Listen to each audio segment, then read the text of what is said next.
I had an epiphany actually while we were starting this, and I wanted to mention this before it left my brain because I have ADHD and things leave my mind really quick. So I wanted to mention this right now. The Star Wars prequels are better than all of the other movies, and you are wrong, and I'm not going to give you a chance to respond. Welcome back to the podcast. This is Why We're Here, episode 2. My name is Evan. His name is Will. He still doesn't get a chance to talk because it's all going to be bad opinions. And this is our second episard.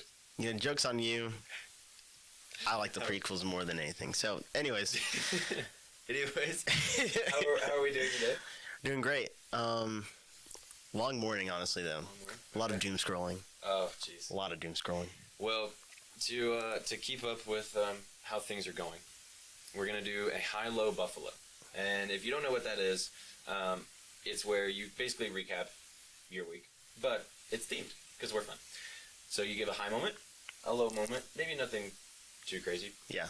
And a buffalo, so something random, could be funny, could be weird. Start us off. Give us a high. Oh gosh, put me on the spot. That's the one. My high would have to be being able to go home this week. I've not been home Amen. Often at all this semester. Apart from last weekend, which technically I guess that's like a couple days ago. But apart from that, I haven't been back in like 2 months. So it's good to be back home and sleep in my bed and again doom scroll in the mornings and not have to worry about waking up for my 8 a.m.s and intro geography and having tests. What about you?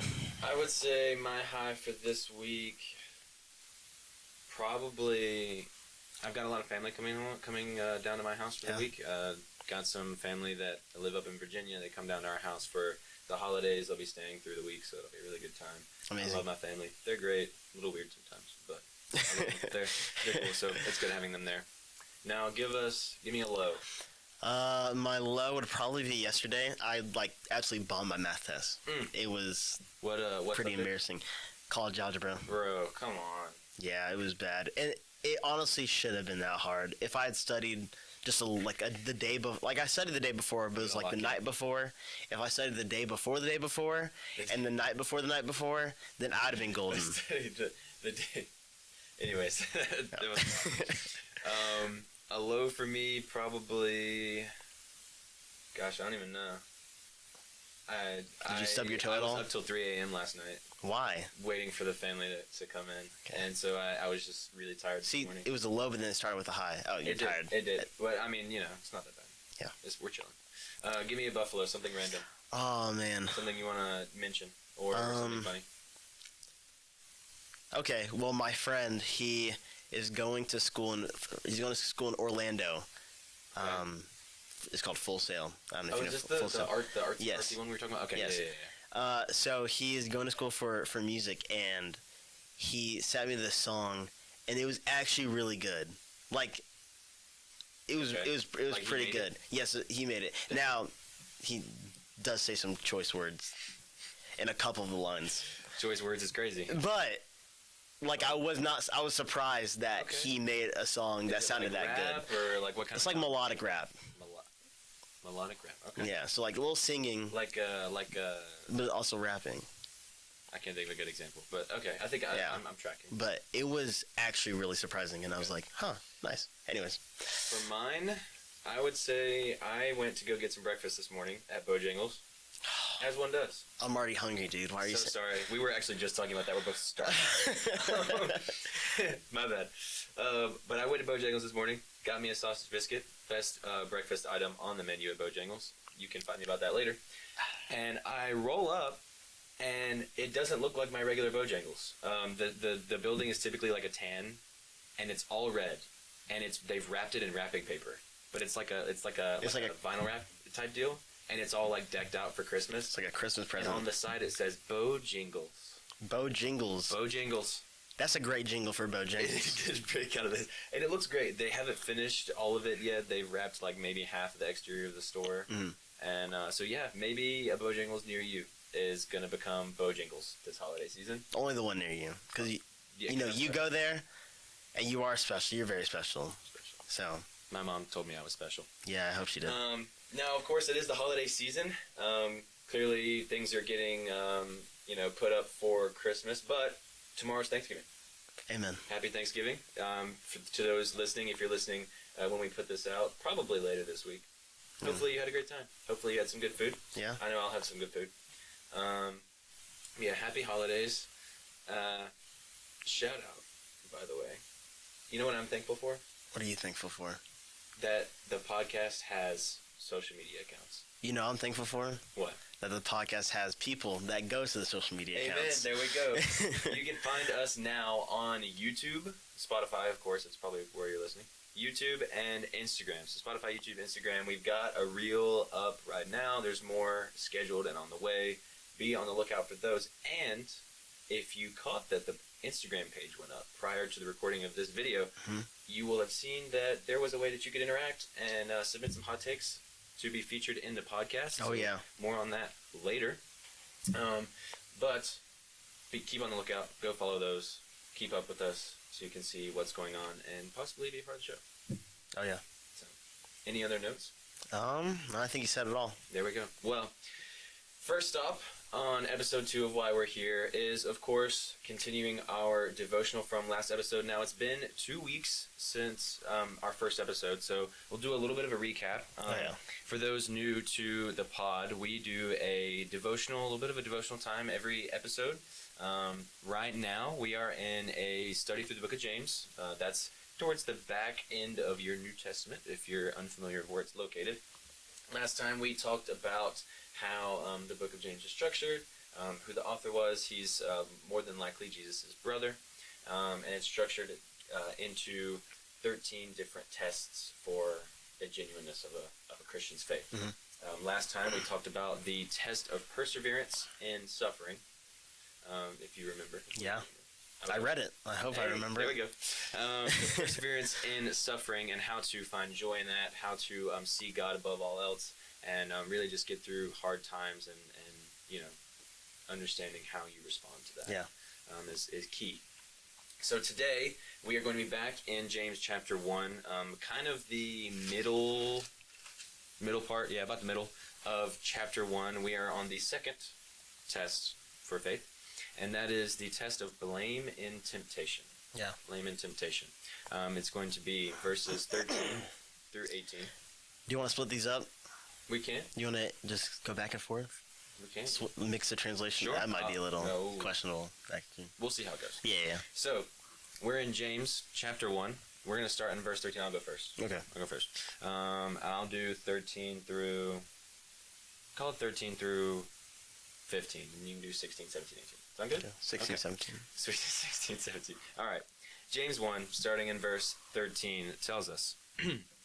Let no one say when he is tempted, I am being tempted by God. For God cannot be tempted with evil, and he himself tempts no one. But each person is tempted when he is lured and enticed by his own desire. Then desire, when it has conceived, gives birth to sin, and sin, when it is fully grown, brings forth death. So don't be misled, my dear brothers and sisters.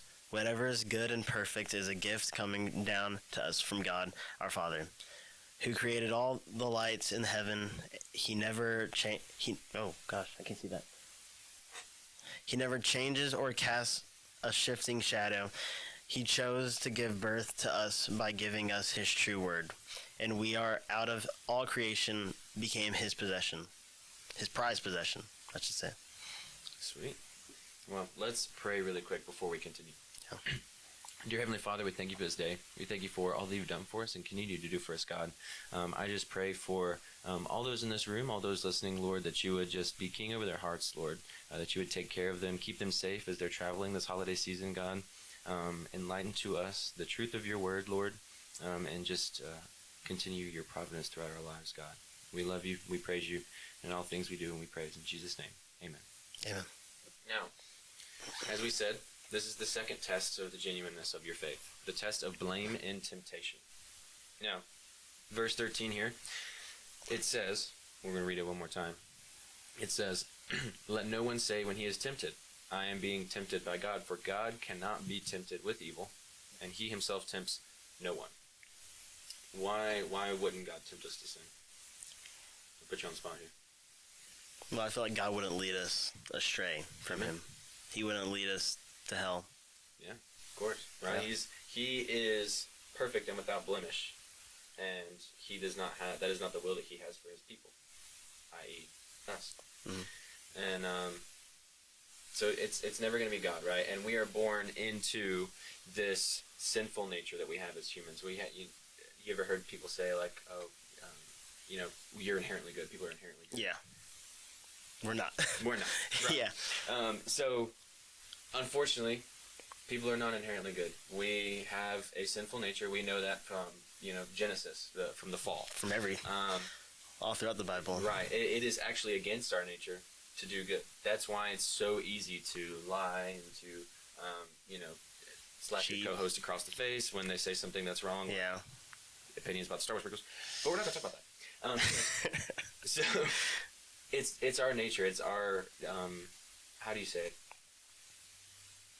It's what we're comfortable with. It's what we're comfortable with. Doing bad things is what we're more accustomed to. And it makes us feel good. Yeah. For a moment. But it's never going to satisfy you for long. Nope. And so when you are tempted to do things, it doesn't come from the Lord. And it can be literally anything. You might, some people might be more susceptible to falling into lying, or might be more susceptible to falling into stealing, or plagiarism with AI on a paper. That's convicting. Come on now. I didn't mean that on purpose, but yeah. So it's never going to be from the Lord. It's going to be from within ourselves. I don't remember what verse specifically. I should, but there's a part of the Bible where it says that the heart is actually like the most evil part of man. Yeah. Out of the heart comes deceit. And so, what do you have anything to add on to that? Any notes? Yeah, I guess a little bit. Just like everyone said, do you believe it with all your heart? Or like, what's another thing? Go with what your gut says and stuff like that.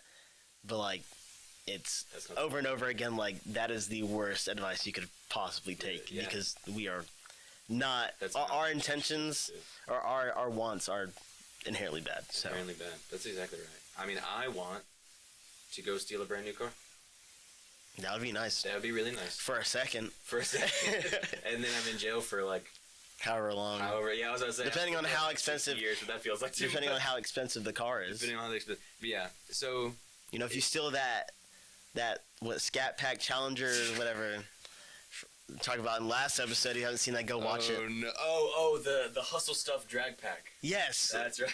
Yes, that exactly. Make it like a Scat Pack joke. No. Yes, the $250,000 non-street legal. Yeah, that would probably put you in jail for a little bit. Quite a while. Especially when it hasn't even came out yet. Especially when it's not even come out yet. So. Sin is our nature as humans. It is what we are hardwired to do from birth. We are born, fallen, dead in our trespasses and sins. God is not the one who tempts us into that. However, though he does not drive us into sin, he does help us out of it. My favorite kind of image to think about this is every time you sin, this isn't quite like a one-for-one how this works, but when you sin, you're like digging your own hole. Right. Yeah. You do not have a way that you can't get out. You're slipping on the walls. You ain't got a ladder. Your shovel is way too small to get you out. You're stuck. There's one dude, and he's standing outside the hole, and he's the only guy around, and he's got arms just long enough to bring you out. Wow. And that's Jesus. Amen. You can't. It's a hole that you've dug yourself into. God. He's not giving us the shovel. He's not digging it for us. He's not telling us to dig. We're digging ourselves. Yeah. But he's right there to pull us out. And we know this specifically. There's a verse. Oh. In 1 Corinthians. And I should have put my thumb in this prior to you probably should have. Recording. That's okay, though. But you have biblical knowledge. I do. You're going to get there in like 2 seconds.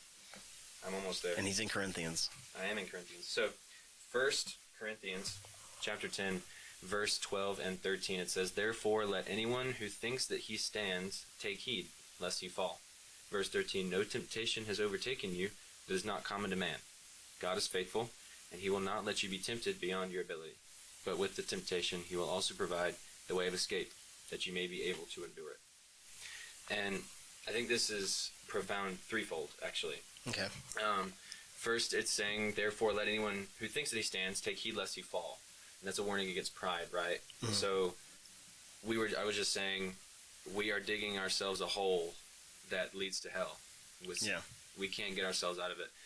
But there is a danger when we overcome sin, when we overcome suffering, like we were talking about last episode, to be like, oh, that's me. That was all me. Yeah. That's all me.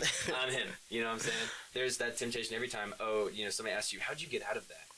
How'd you beat this this thing that you were struggling with for so long? And you're like, man, I put my head down and I got to it. Yeah, I just locked in. It's that temptation every time because it's so easy. Oh, 100%. Because you're doing that, you exalt yourself. Yeah.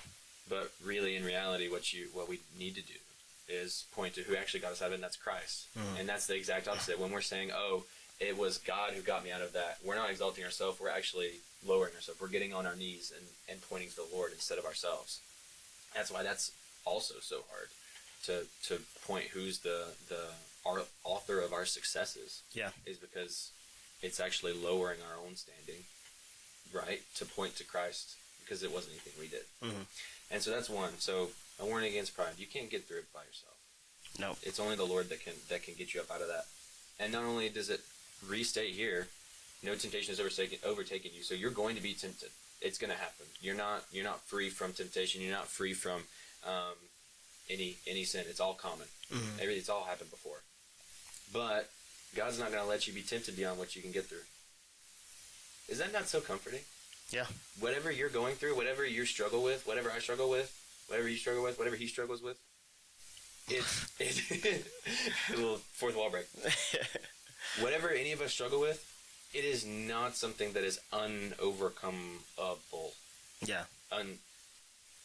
Something that can be overcome. That can be overcome. You can overcome it. Not through anything you do, but through trust and faith in the Lord Jesus Christ. Because he already did it. Amen. Hey, amen. Come on. That's good. Because he already did it for you. Yep. And he's not going to let you be overwhelmed by that. And he is going to provide the way of escape. Mm-hmm. And you already said it. It's Jesus. Mm-hmm. That's the classic Sunday school answer. It's Jesus. He is already paid it. He's right there at the hole that you're digging. Just ready and waiting for you to put the shovel down. Yep. And you're going to dig it again. But he's still going to be there waiting. And I love that. So there's that too, and going into it, and got a little off topic there for a second, sorry. This second part here, where it says, do not be deceived. Talking about it says every good gift, every perfect gift of lights. Excuse me, Father of lights, I think is really cool. It says every good and perfect gift is from above. And we're talking about how God is the author of our successes. He's the one that enables us to get out of sin. Well, he's also the author of our prosper. How we're prospering, right? Mm-hmm. I have a roof over my head, not because of really anything that I could have done, but because God has provided that. You could be like, oh, well, your parents paid for it, or, people built it, but if God didn't let that happen, it wouldn't happen. Exactly. And so he can do anything he wants. I mean, exactly. I could not be here right now if he really wanted to do like the Thanos snap. He wouldn't. But he could. And he has that power. He does have that power. Yeah. And it's amazing that he uses that to bless us, and to save us, and to bring us closer to him. And I think that's just an amazing picture of his grace. Yeah. Because we're going to sin, we're going to be tempted, but he is taking care of us. He's offering a way out, not only in spite of like what we've done, but in spite of our very nature. And that's grace. Yeah. And again, like none of us are even supposed to be here, really. Exactly. The punishment for sin is death, and we're still here. He allows us to, Amen, to have a chance to, follow Jesus, and for him to forgive us. So exactly. And I love it. That can go into a whole nother topic as well, but yeah. So, blame and temptation. It's not God who's going to tempt us, but he is faithful. He is with us. He is there in the fire with us. He has got that hand ready to pull us out of it, ready to forgive us, and ready to hug us when we're broken. Yeah. I just love that. It's amazing. We will sin. This is my little tagline that we have. So for number 2 today, the test of blame and temptation, little tagline. If you're taking notes, it's probably a good idea. That is not a bad idea. If you're taking notes, we will sin, But in Christ we have redemption, and we have a God who loves us anyway. Amen. Amen. Now, I believe you have some film. As something. Always. Okay, so we start with movie of the week. Every week, I talked about this last time, but every week I'm going to have a new movie to talk about. Last week's movie of the week was The Night of the Hunter. That's right. I forgot about that. 1955. Still don't know who the director is. Didn't look that up afterwards. But this week, we have another old film, and this is older than the last one. Oh. 1925, The Gold Rush. In honor of it being Thanksgiving week. Oh my God. 1925, The Gold Rush, directed and starring Charlie Chaplin. So I got the director for you this time because he's the main actor. Right. So it's a short film. Right. No, it's not a short film. Oh. It's like an hour 20. I actually watched it prior to coming here because I needed a movie of the week, and I was like, why not just watch it? Because it's supposed to be a Thanksgiving movie. There are Thanksgiving elements. Okay. It also takes place during New Year's too. After, so I mean, it's like half and half. Okay. It's feet in both waters. Yeah. Okay. So it follows this tramp as he's making his way. Charlie Chaplin movie. Yep. Typical. As he's making his way through somewhere up north because it's really snowy and mountainous, and it just follows his journey throughout. Trying to survive through the harsh cold in the winter, and he ends up finding someone. He finds someone more valuable than the gold he's trying to find. Ooh, is it a woman? It's a woman. Oh, it would not have been a man, not in 1925. And yeah, so it follows a rather young guy who falls in love with a younger woman than him. Oh. As they usually go in 1925. They were partying it hard in 20. Oh, they were. But it mixes it's a great mix between comedy and like death-defying stunts. Ooh, okay. As again, Charlie Chaplin usually is. I feel like the stunts always feel like higher stakes because it's not. None of it's like computer. It's not CGI. Exactly. Like a lot of it's real. Yeah. Like what you're seeing is usually how it goes. Now there is a bit of like overlaying he does in this, of course, just because there's one clip. Not to spoil it. Don't spoil it. Okay, I won't. But you obviously see that it's like he's cut in there. God. But it makes sense when you watch the movie. So a little fun fact about this movie is that when it was originally made in 1925, it actually had no audio whatsoever. Like, obviously, his movies didn't have talking in it because those weren't until later. Right. Exactly. But it originally had no music, which is what most silent films do. They had a little music in the background to, make it a little easier to watch. Cool. But this one had no audio whatsoever, no music. And 20 years later, he released a new cut that actually had background music. Wow. He took 3 scenes out. So the one I watched this morning was the original 1925. Okay. With the music, though. So it was really good. I enjoyed it. It's a timeless classic. Wow. So we had director's edition movies all the way back in 1925. 1945. 1945. Dang. Yes.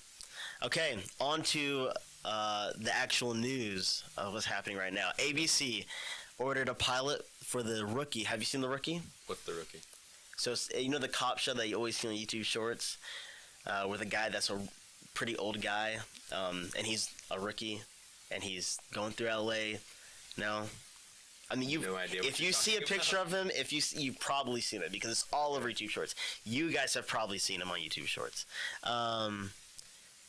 But they are doing a spin-off series called The Rookie North.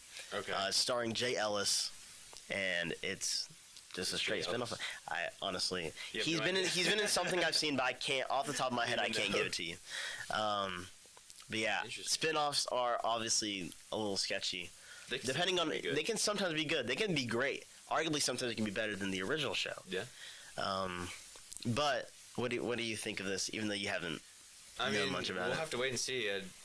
If it's like a cop show, it sounds like something I might like to watch. So I might have to go back and. You definitely have to watch The Rookie. Is it a movie or a show? So The Rookie's a show. Okay, got you. And so this is a spin-off show of it. And find it on whatever streaming service is on. Try it. That sounds interesting. Disney, Hulu. Disney. Yeah.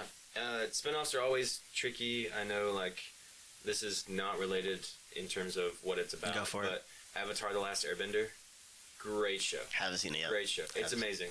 but it has a spin-off where it's supposed to be like 20 years old. Korra. Whatever. Legend of Korra. It's not that great.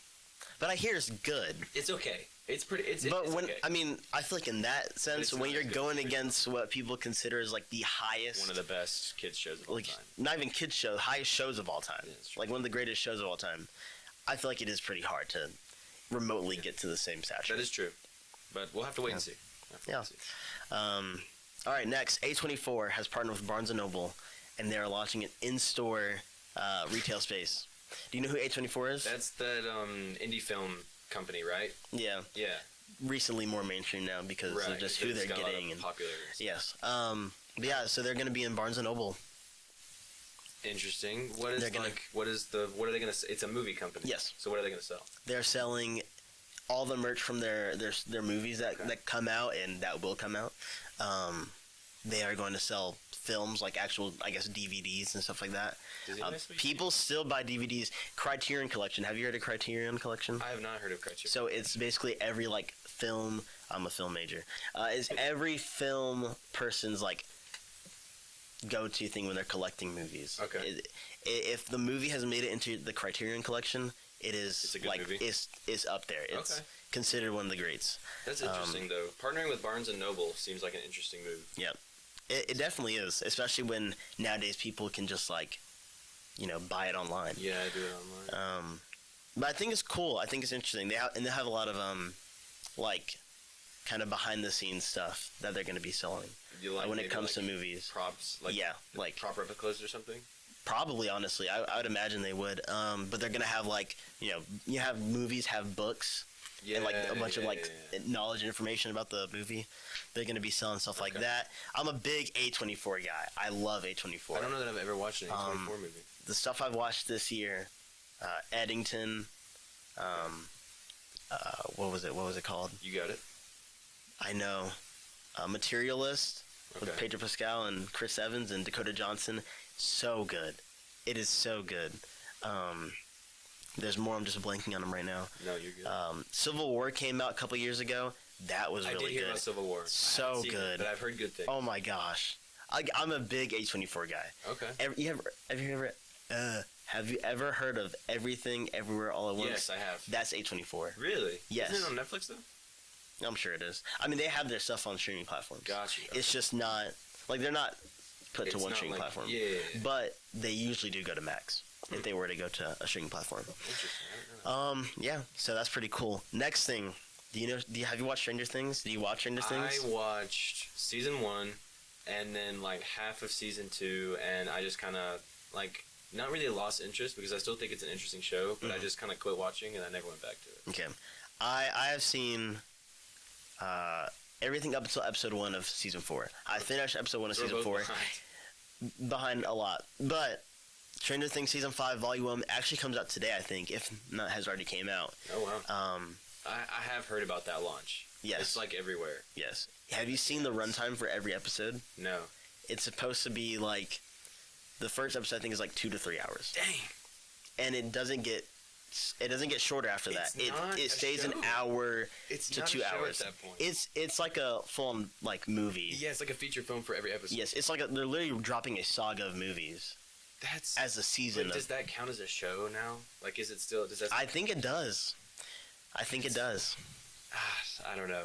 I know. I have mixed feelings about it too. Yeah. Because like at that point, you're better off just making each episode a movie.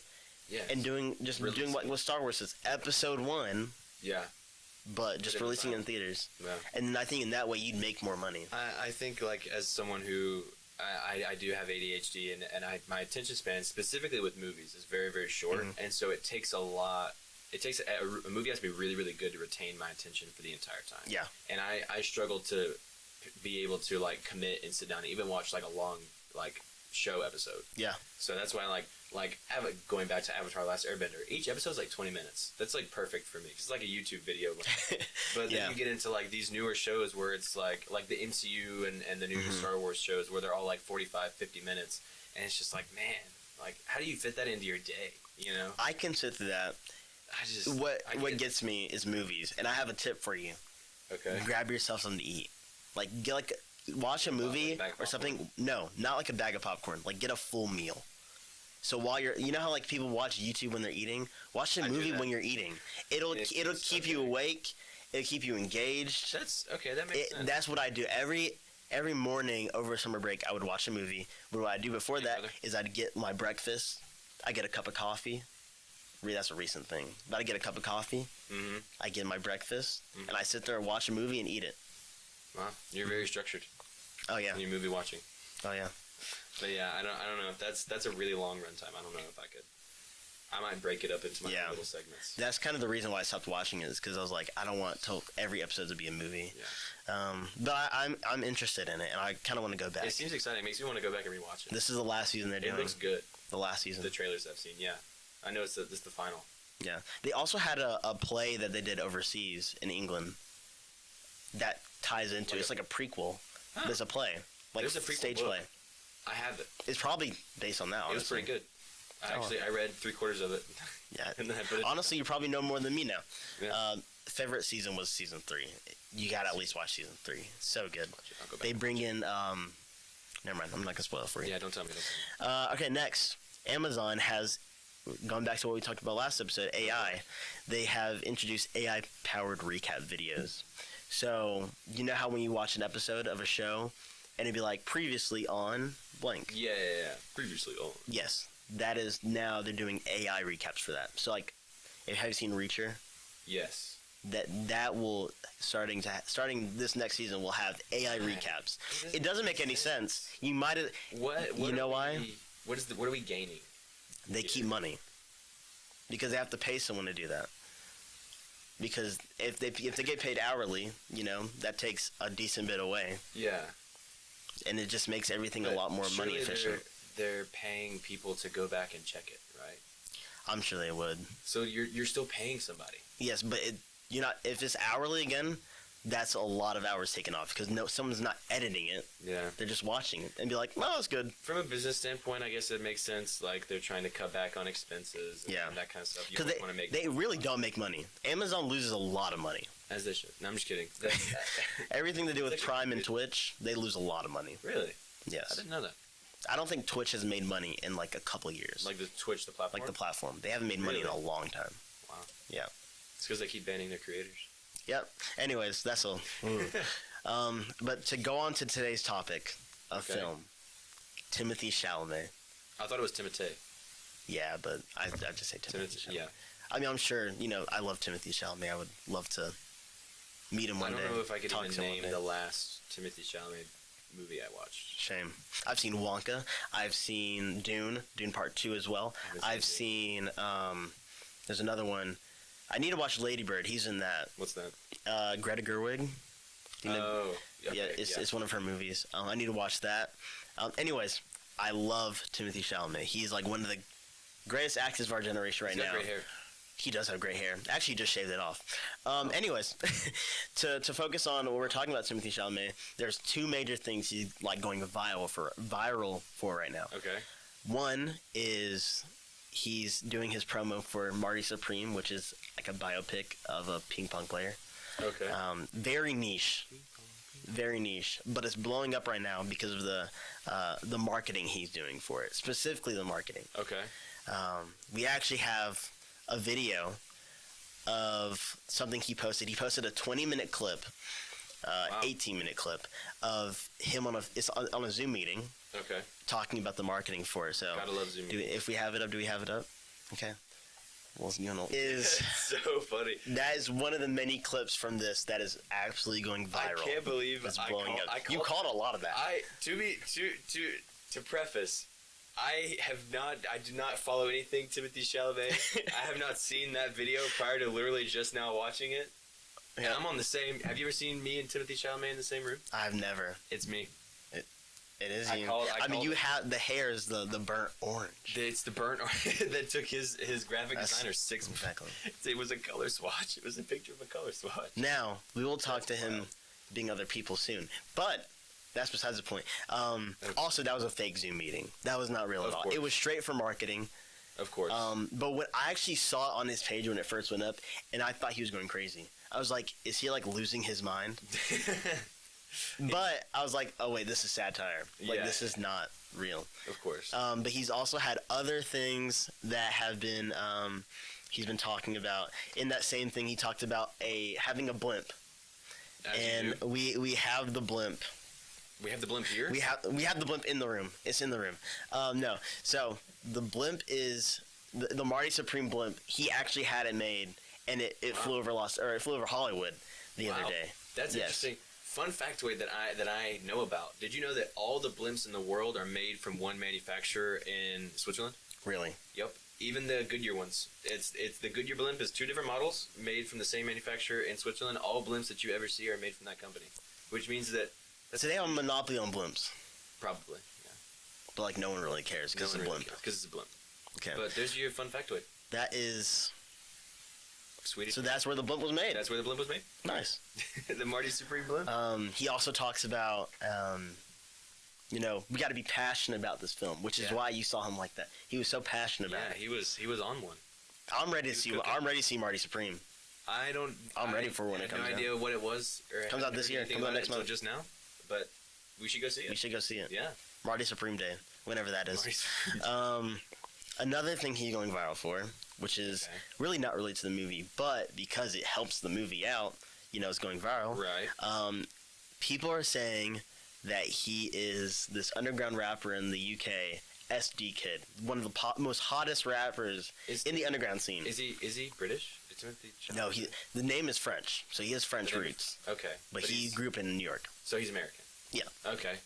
But he's fluent in French. Rapper. Yes. Okay. He is rumored to be a British rapper, which we also have a picture of that. So we'll have a little side by side. This is. Wow, that's. Yeah. You never see his face. Really? You never see his face. The rapper, you never see his face, but you see his eyes. And people are saying that Timothee Chalamet is the rapper because of the eyes. The eyes match up so well. Same eye color. Eyebrows look about the same. The only thing I'd say is his eyelids are a little different. Sorry, I've looked at this a lot. I was going to say, you've been staring into Timothee Chalamet's eyes for a really long time. Oh, I've been psychoanalyzing this photo alone.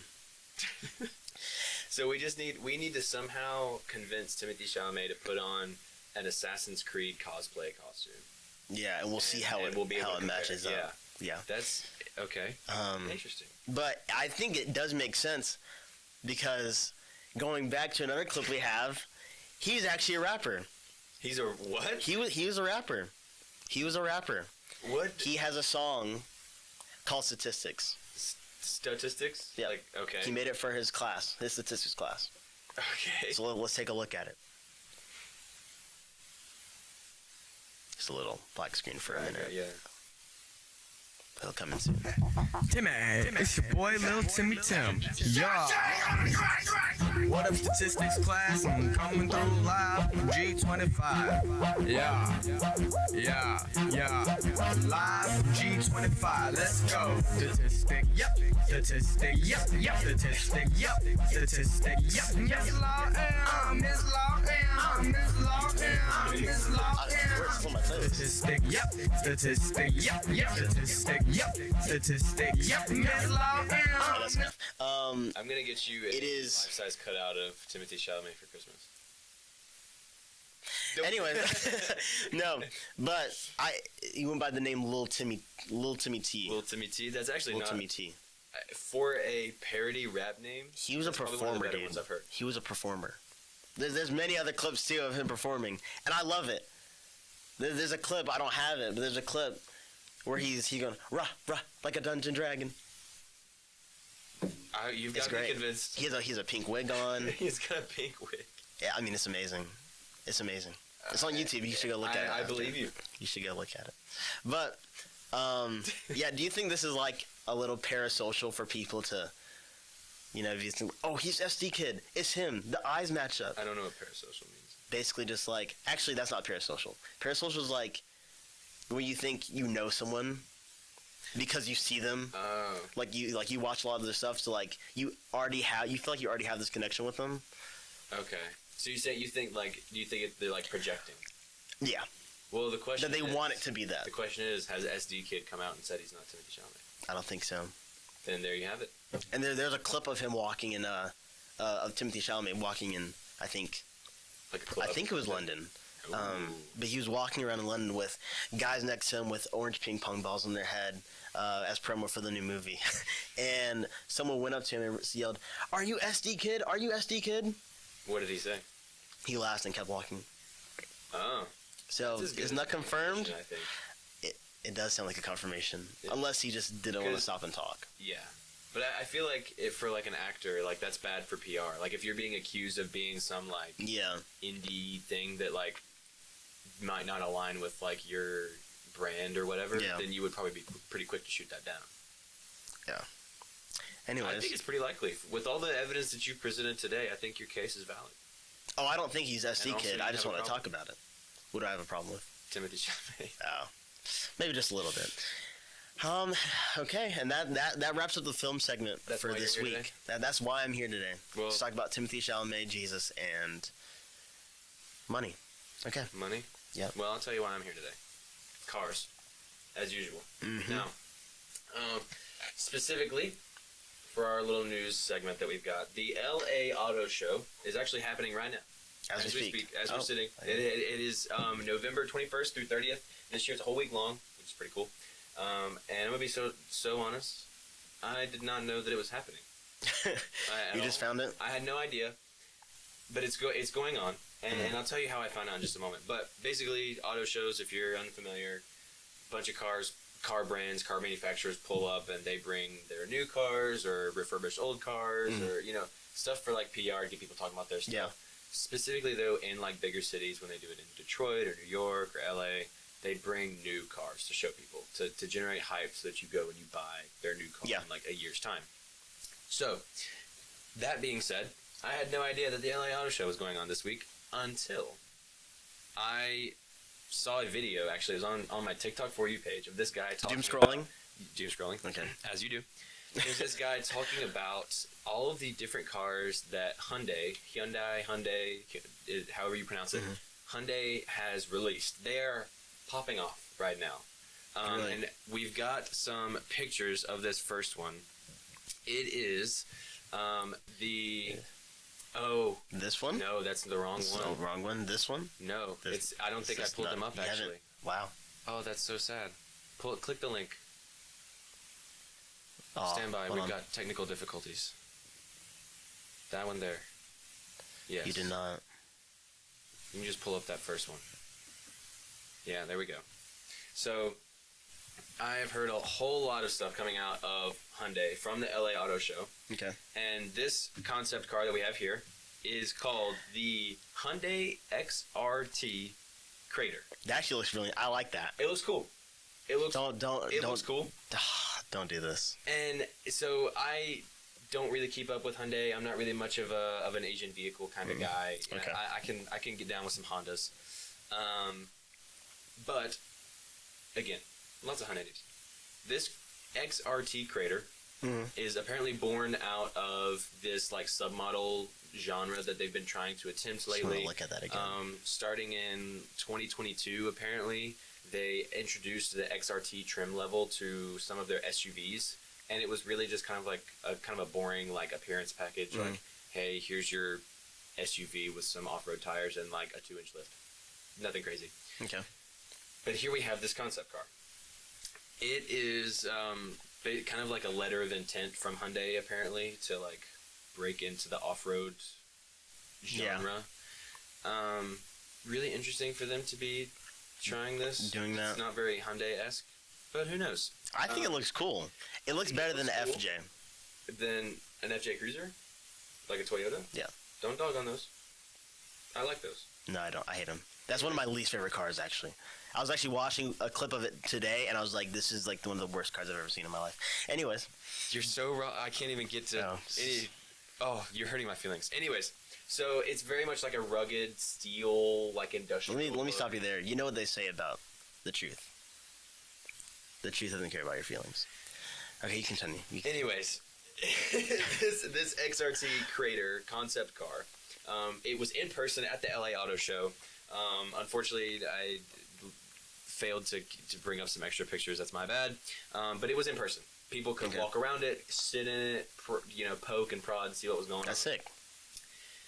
Very rugged. It's very like you can Hyundai has made this like visual identity shift with a lot of their new cars where it's like very angular and super like industrial looking. It looks like a Rover. It looks like a Range Rover. Yeah. And it seems like that's what it's supposed to be competing with. It's got some cool stuff to it, cool things. It's got a lot of ground clearance, really tall.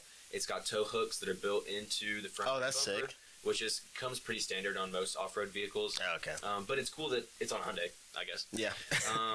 From the factory, they've got 33-inch tires, which if you're unfamiliar with tire sizes, that's pretty large. Okay. Generally, if you've got like the big ones, those are 35 inches. Oh, dang. So these are 35. That's like right there. Like right there. Their off-road tires are pretty nice. And it comes from factory with an integrated roll cage.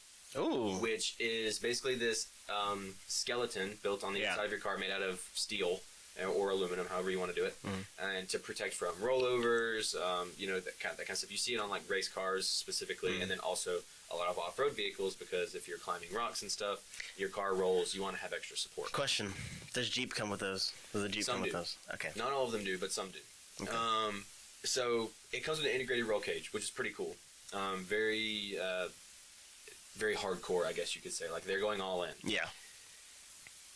But there's always a but. Oh gosh. It's an EV. Oh my goodness! What are we doing? It's electric. What are we doing? Boogie. Does it have a gas? Have we learned nothing? Have we learned nothing? It's so bad. I don't understand it. I will never understand electric off-road vehicles. It seems like there's maybe a market that's being created for them. Somehow, a bunch of automotive companies are coming out with electric trucks and electric. There's even an electric Jeep, I think. I will say a Rivian. The Rivians are cool. That looks really sick. They're not meant for hardcore off-roading. Yeah. You see pictures of those, and they're like parked at a campsite. That's very true. This is very clearly meant to be like they're trying to get you to go climb rocks and stuff with it. So like, why is it electric?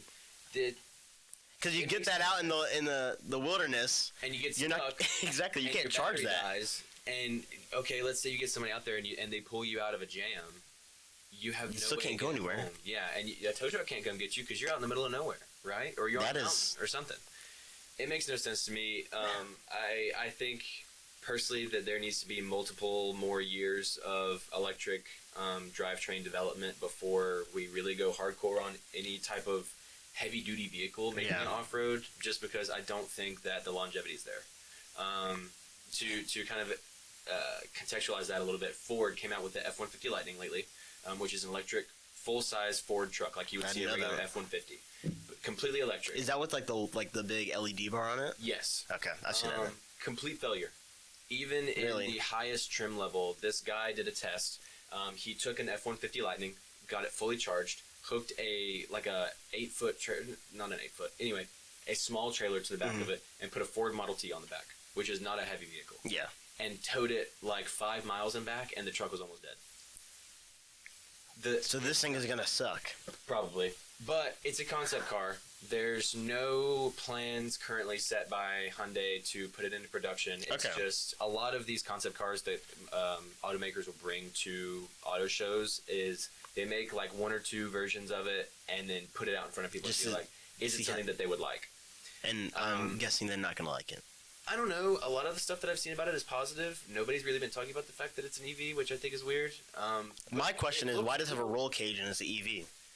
I feel like it's a weird combination. Because you're going off roading in it. It's still safe. Yeah, but like that's just a weird combination. I feel like for if you go and you find, I meant to pull some up, but if you go and you find the pictures of the interior of the vehicle, super weird. Really? There's no gauges. Apparently, they're going to have like a heads-up display for the entire thing, which is kind of cool, I guess. But it's very, very futuristic-y looking. Does it look like a Tesla inside? No, actually. It looks like some sort of alien car on the inside. Which in one way it was kind of cool, but in the other way it just kind of seemed... I don't know. It seemed too much. It seemed very gaudy. Like a lot was going on. So we'll have to see. The interior is just kind of weird. But the exterior looks nice. But it's an EV. So we'll have to see. More Hyundai news. It's Hyundai. I feel like I'm at a. Is this yes, it? That's it. Yes. Can I? If you can pull that, yeah. If you can pull that, I'll try to drag it up. If you can get it casted up. It's okay. Yeah, this is new to us. This is we're doing this for the first time. Keep scrolling. Now I gotta scroll to find the interior. There we go. Yeah. Get that pulled up. Okay. All right, so this is the interior. Huh. That's what I said. That looks like it'd be on Mars. It looks weird. Look at the armrest in the middle. It's like 3 humps. Yeah. It looks like you took a pillow and like put a zip tie around it and cinched it. It looks industrial.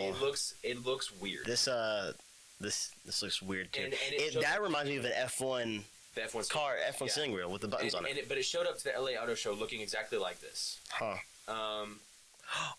That I don't reflecting off the. Yes, that's the heads-up display. That's crazy. That's sick. About. That's cool. Huh. We have some of that in cars now, Nice. just in a smaller scale.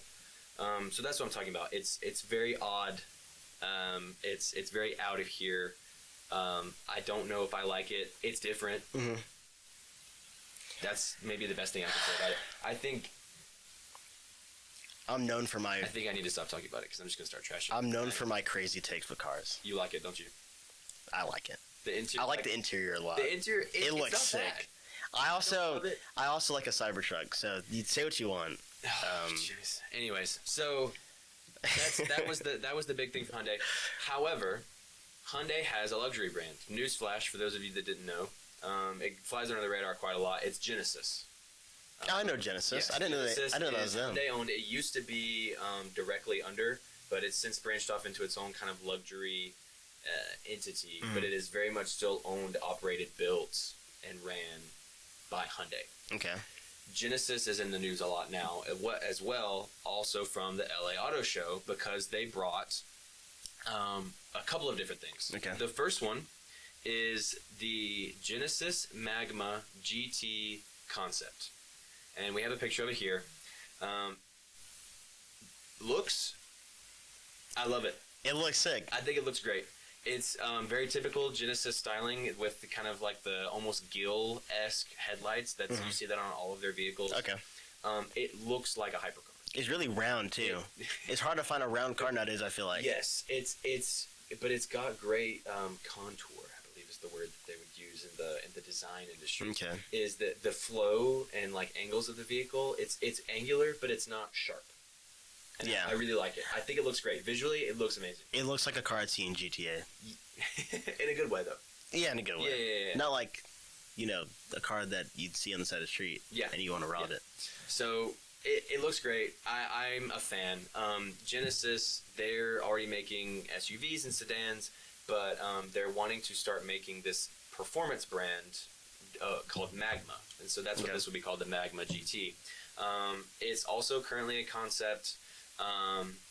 There's no official plans to put it into production. However, the model that they had at the LA Auto Show, a lot of people were saying that it looked like a production-ready vehicle. A lot of times with concept cars, you see them in person. There's gaps in between like the armrests and stuff like that. It just looks unfinished. Yeah. This one, a lot of people were saying that it looks like a finished product. We've got a picture here of the side of it with the doors and the hood open. Again, it looks very much like a supercar. It is mid-engined, which means that a lot of the engine components are directly behind the seats. Oh, thank you. And typically with a supercar, when it's mid-engined, it's going to be a V8 as the smallest option. Okay. A lot of Ferraris and like McLarens and stuff like that, you have like V12s and stuff like that. But with this being Genesis, it's very likely that it's a V8. A lot of people have been saying that they've heard from representatives from Genesis that it's probably going to be a V8. Nice. Which is nice because that's it. We don't see a lot of big engines coming out of Hyundai. So it looks like a finished product. I think it looks great. Will I ever be able to afford one? Probably not. It'd be cool to steal one. Going back to what we were talking about. But oh gosh. My guess would be that it's going to be put into production because Genesis is going to be they're going to have a racing team starting in 2026. Do you know Le Mans? I think I've heard it. 24 Hours of Le Mans. Yes. Okay. Yes. Yeah. That is a part of a racing series called WEC, which is short for World Endurance Championship. And it's where you have all these different types of cars, and they're all racing kind of their own race, but they're on the track at the same time, and they have like a whole calendar of races that they do. Genesis is going to be having their own hypercar team next year, which is going to compete, which is the ones that have like the giant fin on the back. And yeah. So it would make sense that they would have like a flagship hypercar to go along with that. That would most likely be would make sense. the racing team is already confirmed. Like they've already got drivers lined up and everything. It's going to be called what was it? Genesis Magma Racing. Okay, question. So do all those cars usually like are produced like for a commercial buy too? Depending on the class of what you're racing, the hypercars, no. Okay.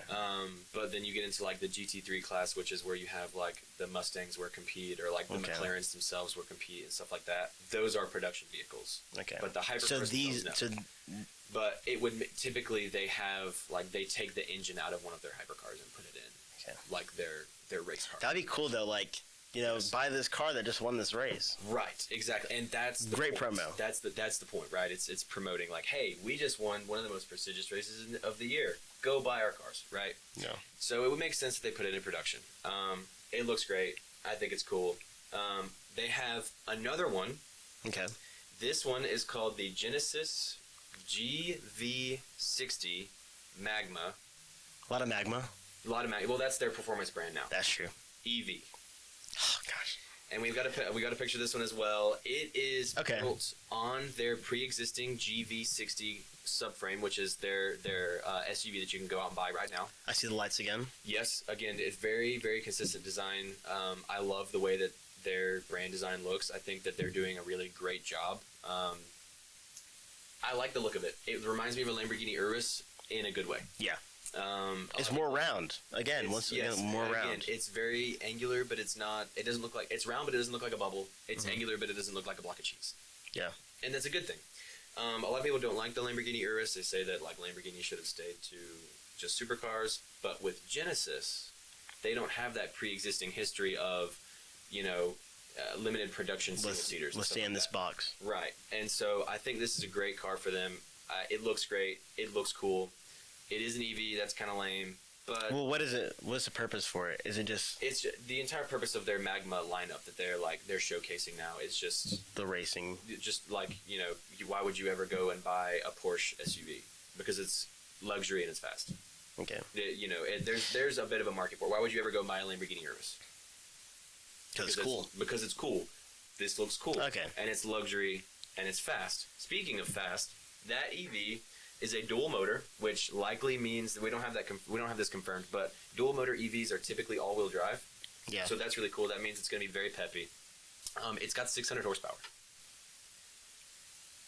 in that EV, which is cool. Yeah. High horsepower EVs are not new, but that's still pretty cool. It goes 0 to 60 in 3.4 seconds, which is really good for an EV. A lot of them are heavier than regular gas cars, so having a quick 0 to 60 time is really impressive. Top speed 164 miles an hour, which is pretty good as well. That one, although you shouldn't be going 164 miles an hour unless you're on track. Yeah. But that EV that EV SUV, the GV60 Magma, is actually ready for sale. It is going to be going on sale sometime in 2026. They haven't said exactly when, but they have said it will be ready for purchase. Yes, it is ready for purchase in 2026. We don't have a number yet for how much it's going to cost. I assume probably somewhere in like the $150,000 range. Okay. Now, the third, and in my opinion, the coolest thing that Hyundai/Genesis unveiled over this past week is something that is called the G90. They really love the G. The G90 Genesis Wingback. Oh yeah, Genesis. That just clicked. That makes sense, right? That makes a whole lot of sense. Anyways. Anyway. So, keep in mind, he's a car guy. Just saying. Well, I mean, you have so many different brands that put letters and numbers. That's for no reason. For no reason, like. You have Elon Musk and his son, so. Yeah, but like Volvos, you have like the V70 or the V, whatever, Lincoln, the MK2 or whatever. You know, like, come on. So give me some grace here, but that makes a lot of sense. So the coolest one, in my opinion, that they have unveiled, it is called the G90 Wingback, and we've got a picture of this one pulled up. It is a station wagon. Praise God for the station wagons. Everyone loves station wagons, what I'm hearing. Not everyone. But I know you're a big station wagon guy. I get some hate every once in a while for loving station wagons. You don't like it? My dad has a station wagon, I'm pretty sure. Really? Dad, if you're watching, let me know if you had a station wagon. I think you did. That's cool. I owned a station wagon at one time. I had a 2002 BMW 525i T. The T stood for touring, which meant that it was the station wagon version. So you know what that letter meant? Anyways, yes, I did. But I had one for a while. It was a little pimp wagon. It was lowered. It had 5% tail all around, so you couldn't see me cutting up at the stoplight. Was it EV? It was not an EV. Key point there. It did, however, blow up the engine. Okay. Sad. I don't have it anymore. I wish I did. But I love station wagons. Big fan. This G90 Wingback, I love the name. I think that's a great name. Mm-hmm. We actually have a second picture that we can pull up in just a moment that will show you why it's called the Wingback. And it's the back of the car. Okay. And it's very... That looks nice. It's a statement. I love it. I think that they got everything right with this. I'm just glazing Hyundai. This line right here is so nice. It looks amazing. This line. I love the way that the spoiler almost starts behind the taillight and wraps around. Yeah. I love that. It's got the dual spoiler feature on the hatch, the trunk, right here, which is kind of becoming popular nowadays. I love it. I think it looks amazing. Great. It's built on their pre-existing G90 chassis, which is their sedan that you can go out and buy right now. So that makes it more likely that it's going to be put into production. Nice. I think it looks beautiful. They have not said that they're going to come out with it either, but they've said that they're heavily considering it. We'll see. I think it looks great. Not that I'll be able to buy it anytime soon. I mean, we can steal one, but allegedly, of course. Allegedly, of course. Not that we'll be able to buy one probably ever, but it'd be cool that it exists. It'd be cool to see one at a car meet at some time in the future. Edit back to this time we're talking about it. Yeah, and one of us have it, and we'll have like a picture of it or something. Oh no, we'll have it. Flashback, 10 years down the line. That's a quick turnaround. We'll see. Yeah. But so it's built on their pre-existing G90 chassis, which has a V6 in it, not a V8. Kind of sad. But the base version of that car comes with 375 horsepower, which is pretty good. It's got quad-tip exhausts on the back, which means that it probably sounds pretty cool. And there is a higher trim level version that you would be able to get that is supercharged, which is cool. That means sounds cool. More power. You know how the videos you see of Challengers are going. The whine that you get from cars? Yeah. That's a supercharger. Okay. Right. So you looked at me like I was crazy for a second. You're the car guy and I'm not, so I do think you're crazy in general, but yes. Anyways, you talked about Timothee Chalamet for like a solid 30 minutes. That's also fair. So you can get supercharged version. It's got like 400 horsepower. That's pretty cool. I hope it goes into production. It would directly compete with like Mercedes with their wagons, the BMW M5 station wagon that's for sale now in the U.S. Okay. It would compete with that one as well. And I think that's the point is they're trying to get into that market. They're really expanding their brand here, and I'm excited for it. A lot of the stuff that they're coming up with is really cool. You know what? I'm so thankful for you. Yeah? What is that? I learned so much about cars every day. There we go. You live and you learn. And I learned that apparently Timothee Chalamet is an underground rapper in the UK. Allegedly, of course. Allegedly, of course. And so, it's just a lot of exciting stuff. I'm really excited for it. I hope that the Wingback goes into production. But we'll see. Mm-hmm. And that's one reason why you're here today. That is one reason why I'm here today. But there's a second one. Okay. Formula One.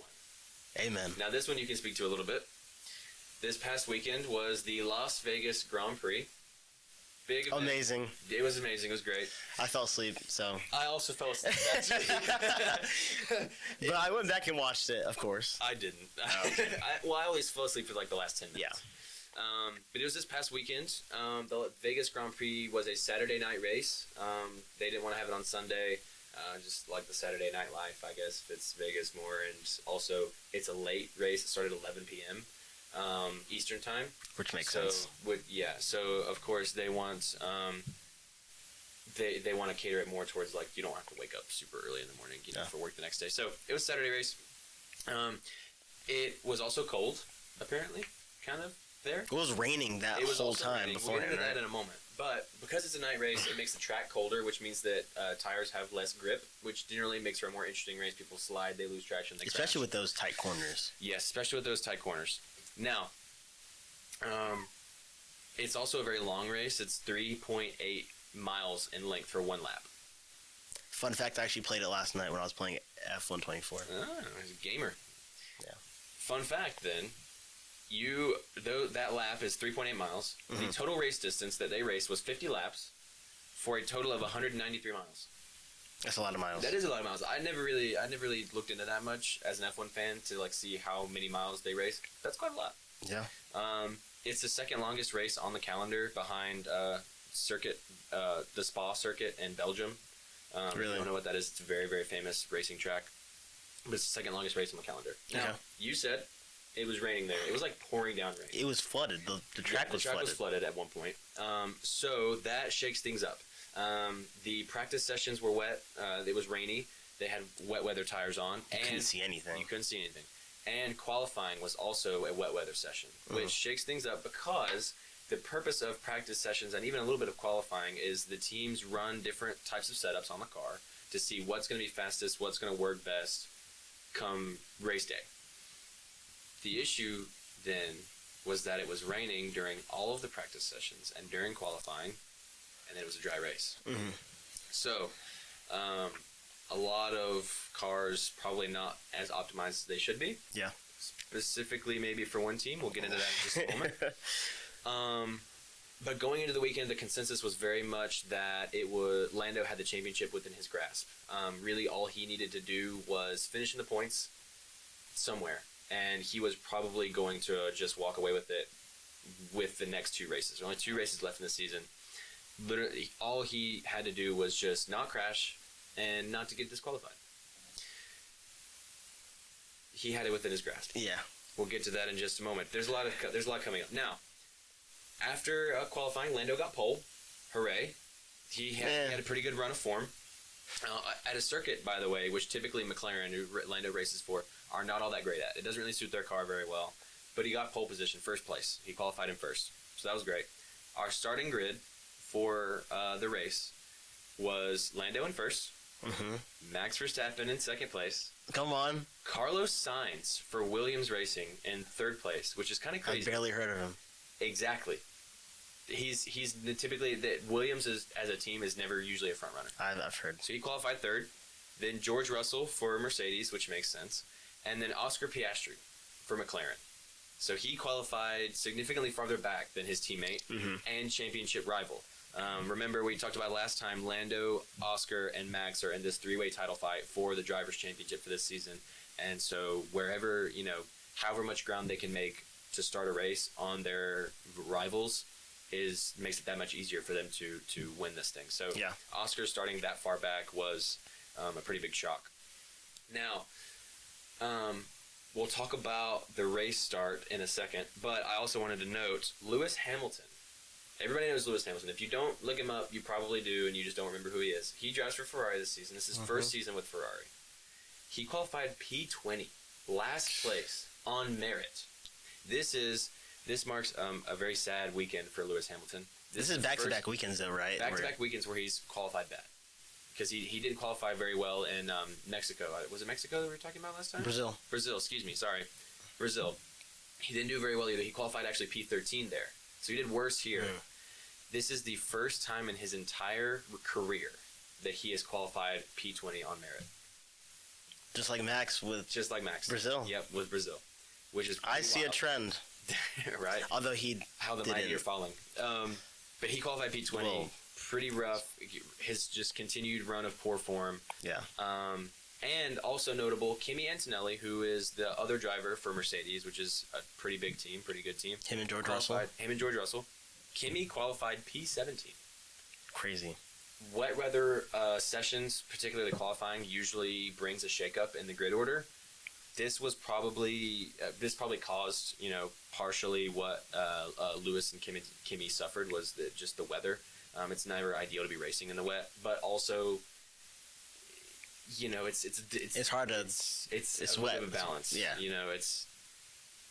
The cars were probably not optimized, and also the drivers just couldn't really extract what they needed to when they needed to. Yeah. In the conditions, so they qualified low.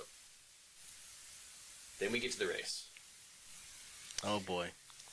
Lando starts on the front row, and you just want the clip to talk? We just got to roll the clip. Okay. We just got to roll the clip. It's rough.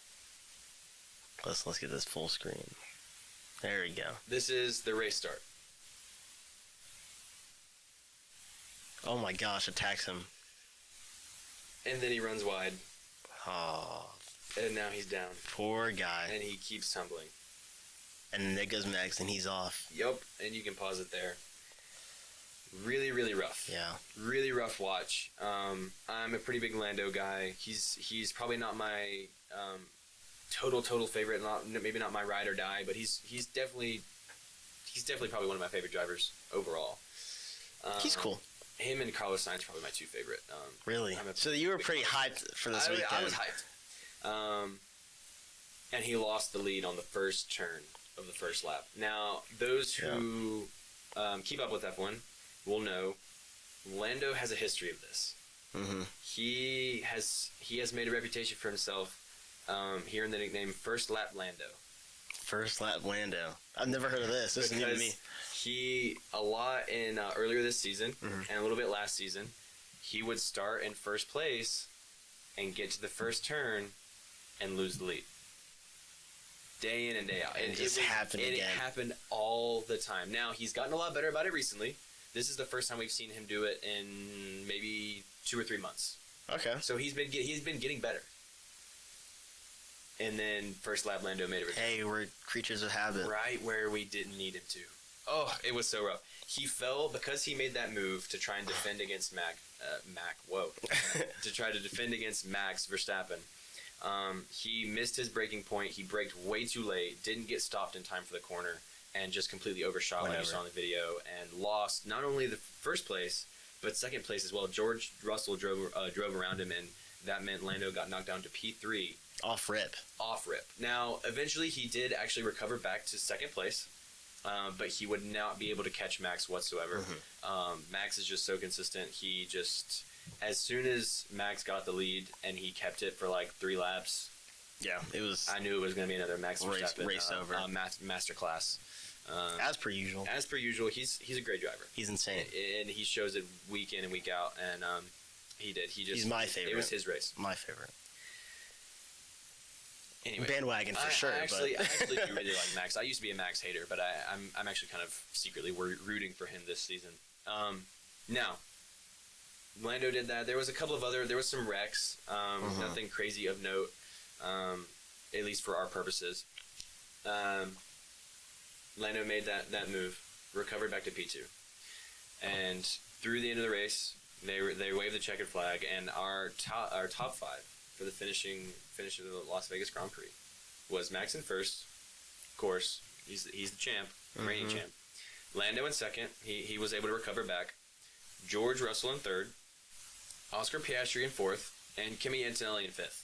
Kimi actually had a really good recovery drive, going from P17 to P5. He continues to be a very, very impressive rookie. This is his first season in F1, and he continues to bring out these really like hat trick results. He's done that a couple of times. I like him. I think he's a cool guy. He's a great driver. He seems like a nice guy too. There's actually a documentary about him on Netflix. Oh, really? The Seat. Yeah, it's about like how Lewis Hamilton left Mercedes and Kimi came in. It's like talking about Kimi. And that's a big seat to fill. It's a very big seat to fill, and he's doing great. He's having a great rookie season. He's probably one of, if not maybe the best rookie on the grid right now out of all of them. I believe there's 6 this season. He's doing great. Great recovery drive. So that was our top 5 crossing the checkered flag. They have their ending ceremony at the end of each F1 race. They get the trophy. They go stand up on the podium, and then they get this comically large bottle of champagne, and they spray it on one another. That's my favorite part. Race. I woke up just in time for that, by the way. Yeah. And they get done. They get their trophy. They get sprayed. And then sometime in the middle of the night, and I woke up at 4 o'clock. The Grinch stole Christmas. And I wake up Sunday morning with a notification on my phone from the F1 app that says Lando Norris and Oscar Piastri got disqualified from the Las Vegas Grand Prix. Don't me like that. They got disqualified from the Las Vegas Grand Prix, and it is some of the worst news I've ever woken up to in my entire life. I feel bad for everyone's ears because you're banging on the table. Terrible mood. I was so upset. I don't even know where to begin. So, Lando and Oscar got disqualified. Immediately, that means that the running order, the order of where people finished, changes. They got disqualified from the race. They get taken out. So, our new top 5 is now, officially, these are the people that get to go home with the trophies. Max, of course, retained his first place. As always. As always. George moved up to second place. He got bumped up a spot, so he gets to go home with second place trophy. Kimi Antonelli got third place because he had both Oscar and Lando in front, so he moved up 2 spots. So Amazing. That means he went from P17 to P3 to third place. Yes. Now, 2 McLarens had to get disqualified for that to happen, but that's still he still got a P5 in general, which is insane. Which is really, really good. So Kimi Antonelli was really the biggest benefactor of this. He got to go home with the third place trophy after starting in 17th place. Charles Leclerc, the other driver for Ferrari, he got bumped up to 4th place. Good for him. I didn't really see much out of him the whole race. Kind of a unremarkable drive. And Carlos Sainz was in 5th place, which is insane. Really, really good. Now he qualified 3rd, so he dropped down 2 places. But he still that finished Williams top 5. car is not meant to be a contender with Red Bull and Ferrari and Mercedes stuff. So the fact that he stayed in the top 5 after the disqualification. Is really good. Shows how good of a driver he is, how well he can work with a machine that's not really built to win races, and he's up here in the top 5 with the rest of them. So the McLarens got disqualified. Really, really sucked. Really upsetting. Because of that, that means, of course, that Lando and Oscar, neither one scored points for that race, and just Max. Now, keep in mind we're in this 3-way title fight. Just Max scored points. And now, which is huge. Max is tied on points with Oscar Piastri at 366. Oh, yeah. And Lando still has 390. He did not gain any this weekend. That means that the gap between Lando and then Max and Oscar are tied is 24 points. Which is just P1. Which is just winning a race. Which means that as soon as next weekend, because it's a double feature this week, so we had Las Vegas this past weekend, and this weekend after Thanksgiving, they'll be in Qatar. I'm so excited. I'm excited. Max or Oscar both, which Oscar we kind of already knew, but Max Verstappen could be leading the championship as soon as next Sunday. Depending on what happens to Lando. Depends on what happens. Now, what does this mean? Clearly, we thought maybe Max was kind of out of it. He wouldn't be able to do it. He's been gifted this second chance. Yes. More like a third chance. More like a third chance. So, but he still kind of needs another. He needs another miracle. As it stands right now, the math with the mathing, Lando can clinch the championship, the entire thing, because with F1, when you have scored enough points that it is mathematically impossible for someone else to beat you, they go ahead and award you the championship. McLaren, as a team, won the team championship earlier this year. We already talked about that in the last episode. If you want the full explanation on that, go back and listen to episode 1. But mathematically, Lando can clinch the championship and write his name down on that trophy if one of two things happens. Either A, he has to just outscore both Max and Oscar by 2 points. So if he finishes second place, he needs them to finish like 7th or 8th. He needs to outscore them both. Or he wins the race and outscores them by 1 point. So he just needs to. So he can't win the race. He can win the race. No, I'm saying he can't win the race because I need Max to win. Yeah. If you're wanting Max to win or Oscar, you need Lando to. Essentially, you need Lando to not. You need him to finish like P3 or lower. Okay. Essentially, because even if Max or Oscar win the race, if Lando still gets a good result alongside that, they're not gonna jump in, right? And so, really, what Max or Oscar needs is Lando to get disqualified again or crash out. Before Las Vegas, we thought that would be pretty rare.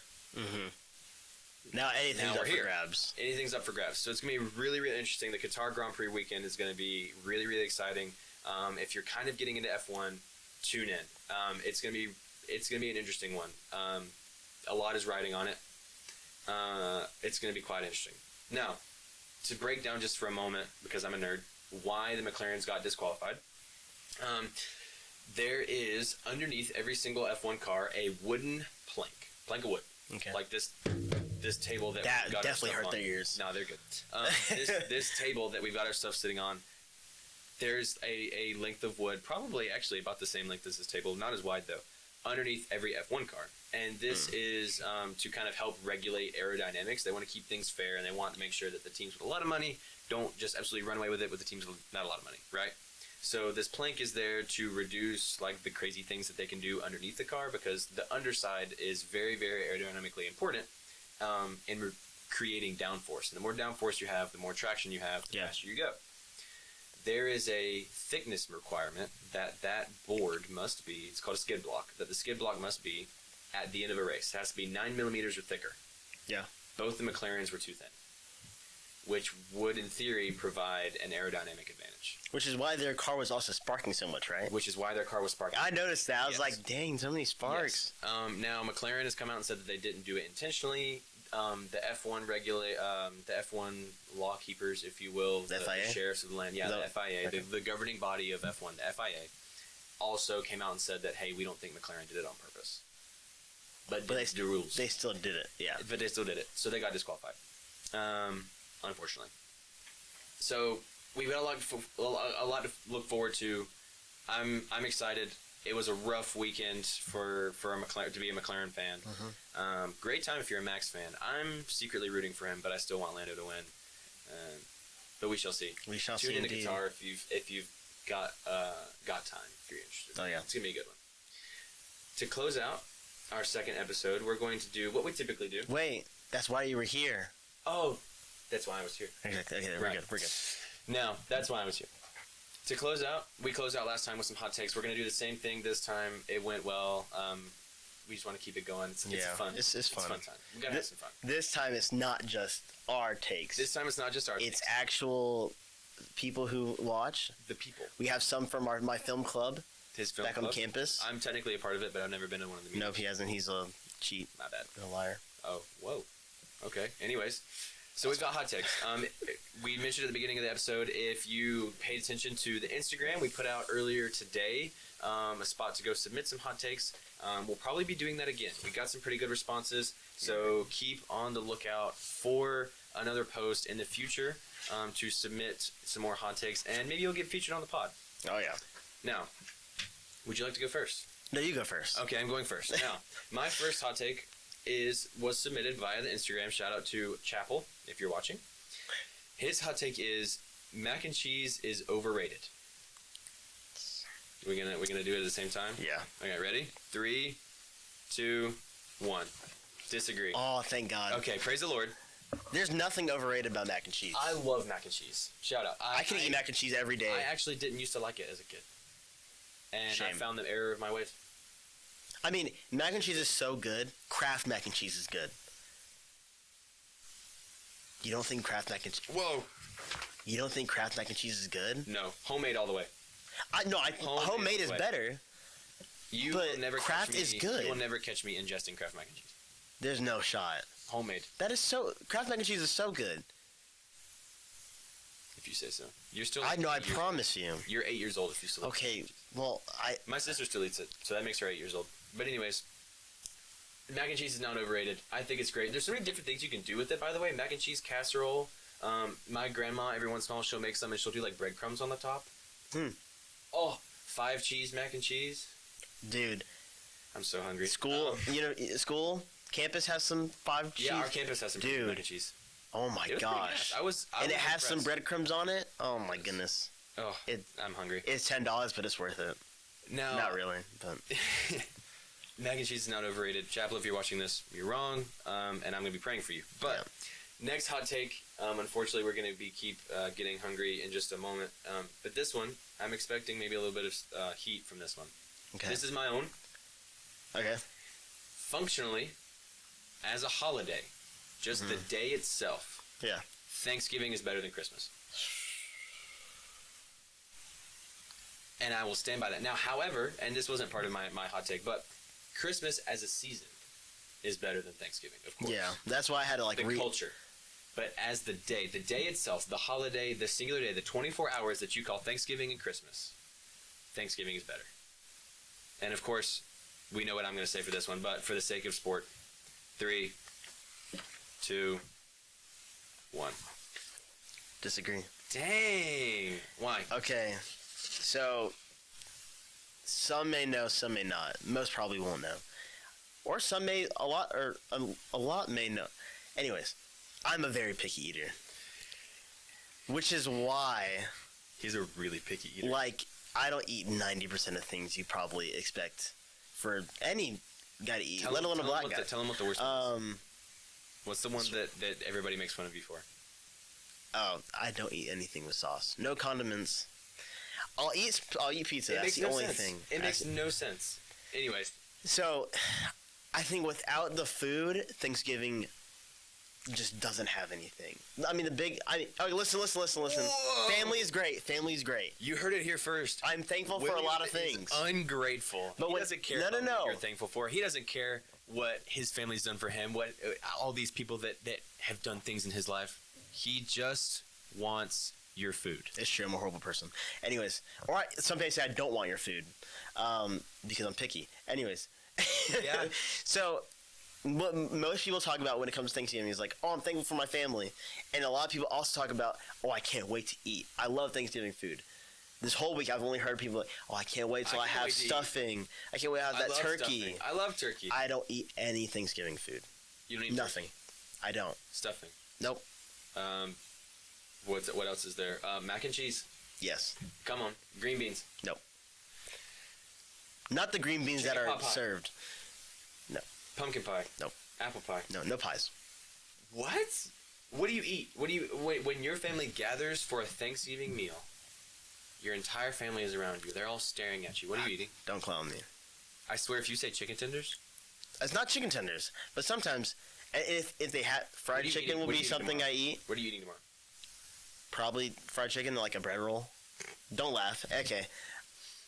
But also, if they don't have that, I usually just get McDonald's after. Bro. Oh my gosh. Or whatever fast food. Do they have to make the fried chicken specially for you? No. Okay. They could. If you were like, oh, they make it. No, sometimes I think we usually get from Publix. This guy. But Publix fried chicken is good. It's okay. It's all right. But I do get that Thanksgiving might be crazy to have. Thanksgiving's great. Not only the food, but you have more family comes over for Thanksgiving than Christmas. And it's a great time. Christmas, you typically have a lot of like holiday games or like, you're doing presents and stuff. Yeah. Thanksgiving, you eat your meal and you go outside and you're playing cornhole. You're throwing a football. That's fair. Because it's not freezing either. Because it's not freezing either. It's just perfect where you can be out there and you're playing cornhole. The little kids are running around playing tag and you're not sweating and you're not freezing. And it's a great That's fair. I just don't think it beats Christmas. I'm sorry. It's not bad, but Christmas is just better. It's just wrong. It's just Christmas better. Now, this next one, my third and last hot take, actually comes from my cousin. I asked for some hot takes, did a little poll in the household. So, Cousin Seth, if you're watching this one's yours. His hot take is, queso is gravy for Mexican food. Oh, okay. He said queso is to Mexican food as gravy is for Southern food. It functions the same. I'm ready. 3, 2, 1. I've got to agree. Now, I'm going to say, I did not agree with him when he first said it. But the studio is quite a long drive from my house. It's about an hour. And I had quite a lot of time to dwell on this. Mm-hmm. Oh my gosh, my papers. And he's right. Do you dip things in gravy? Yeah. I dip a biscuit in there sometimes. You ever go to Hardee's and get the tater tots and a thing of gravy? It's great. You should try it. Mm-hmm. You pour it on stuff. Biscuits, tater tots, casseroles, mashed potatoes, queso. You dip chips in it. You dip other things in it. You put it in stuff. You put it on stuff. It's versatile. But don't you do that with every, sauce? No. No. Because the difference is it's, extra flavorful and it's hot, too. Okay. Like, you have ketchup and it's cold, mayonnaise, ranch. It's served, room temperature or cold. This is specifically... And it's cooked. You don't buy it as, like a amalgamation of ingredients. Okay. You know why I disagree? Why? Because I don't eat queso and I don't eat gravy. So I can't agree. Dude, I can't agree. You can agree to the concept. But I can't because I still don't think it's true. Oh my gosh. Because you still put condiments and sauce on it. You don't like gravy? No. Why? I've never had it.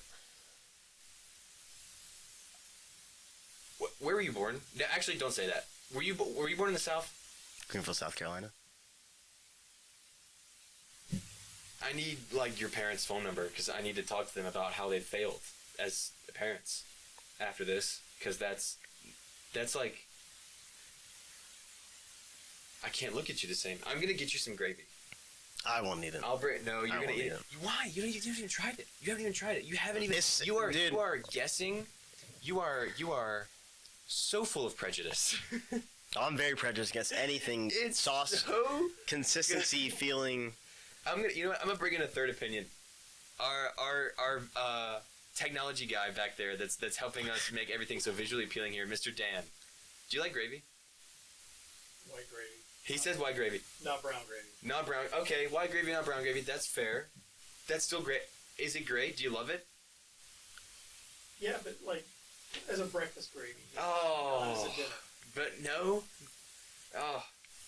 I'm surrounded. I love it. I put it on mashed potatoes, white or brown gravy. I put it on mashed potatoes. I put it on chicken pot pie. It's great on every once in a while. I've never had it. Turkey, white or brown gravy. It's can't tell if it's good or bad. And I'm fine with not being able to have it. Chicken, was it like chicken fried steak or whatever? No, chicken. It's like where you have like the giant piece of fried chicken. You put the white gravy on. No clue. I forgot what it's called. Anyways. Anything with gravy, so I don't know. Apparently, I'm the minority. Biscuits here. and gravy, it's just biscuits for me. You're so weird.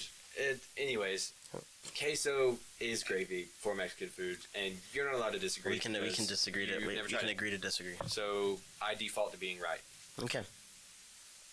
The floor is yours. Okay. To be wrong. My 3 hot takes. None of these are mine, by the way. None of these are mine. Wow, okay. Actually, one. The last one is. Okay. But we'll get to that later. Hit us with it. First, we got Andrew Garfield. His Spider-Man is the best Spider-Man representation we've ever had live action. Okay. Do you have your answer? I do. I have my answer. 3, 2, 1.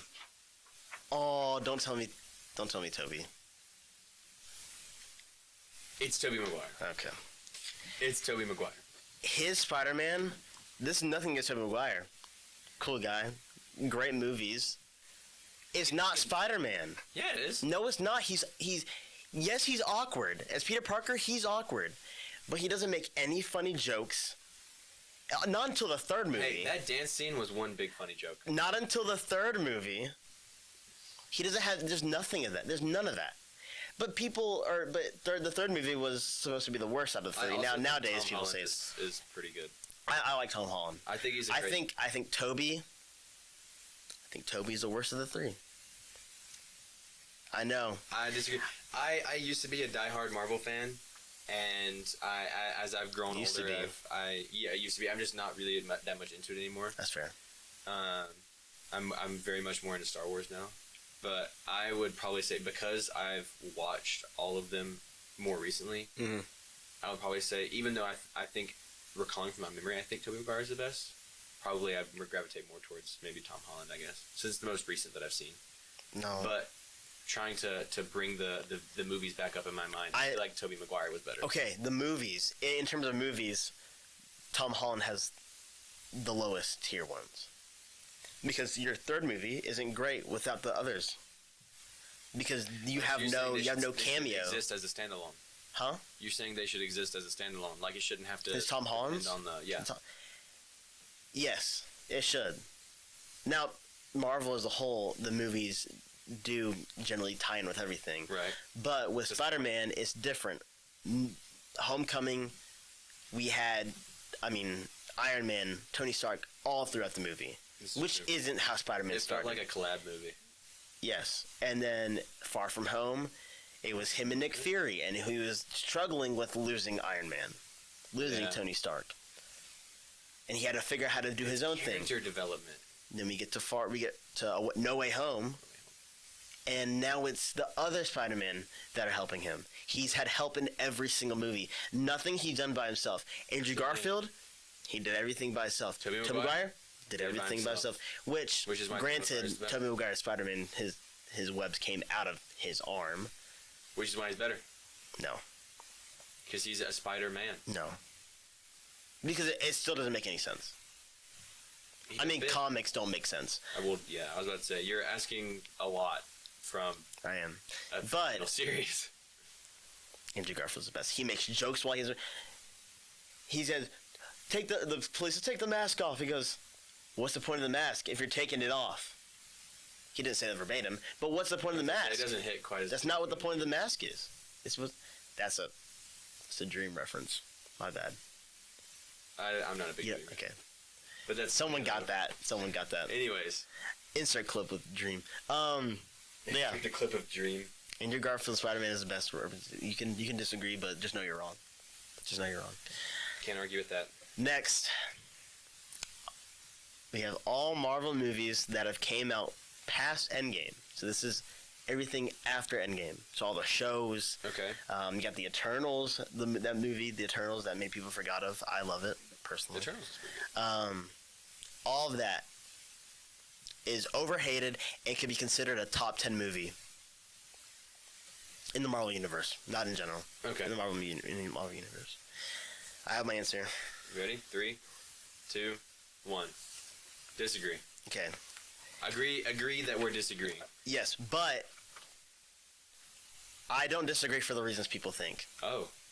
Good. I love the new Marvel stuff. Whoa. I love it. Endgame was good. Endgame was great. It was great. WandaVision, great. Loki, that's great. Not a movie. Falcon and Winter. I said everything. Okay. I said including the shows, everything. Okay. But that's not the hot take. The movies itself too. The Eternals, great. I enjoyed the Marvels. Sue me. I enjoyed the Marvels. I thought it was pretty good. Guardians of the Galaxy Volume 3. Great movie. What else do we have? Ant-Man and the Wasp. Ant-Man and the Wasp: Quantumania. That was a good movie. It was a good movie. It was a good movie. It was so bad, it's not even funny, dude. It was a good movie. People are hating. That movie was so No. Keep going. People are hating because they're like, oh, none of this ties none of this ties into what we're seeing beforehand. None of these movies tie in with each other because they haven't gotten there yet. That's why people hate it, because the movies haven't gotten there yet. When we had a lot of people hate it for those reasons. There's other reasons, of course, but when we had early MCU, we're talking Iron Man, Captain America, none of that connected. You know why? Because it just started out. Marvel is, to get to Endgame, you have to start out with separate stories, these origin stories. You have to build the characters, or else it's not going to feel the same. It's not going to hit the same. Let me ask you something. Okay.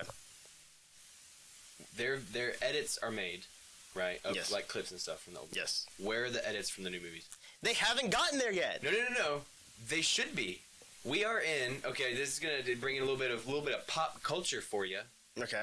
TikTok right now. TikTok, Instagram Reels, YouTube Shorts is in its prime golden age of edits. Right? Yes. Of like hype music and a lot of scenes clipping by you at like to the beat. We are in the golden age. It doesn't matter if we don't have enough movies out yet. There are post-in-game movies that are out. Yes. Not a single one of them is made into an edit. Why? No. That's a lie. No. There are not nearly as many. It is not even comparable, the amount. Why? I disagree. Because they are not as good movies. The cinematography is not as good. Absolutely not. They're way better. No. Yes, they are. The cinematography is not as good. And they're not as, to bring it into layman's terms, they're not as cool. No. That's cool. You know how many edits I see from Iron Man 1, from Captain America, from the... You know why? Because of nostalgia. Because those movies go hard.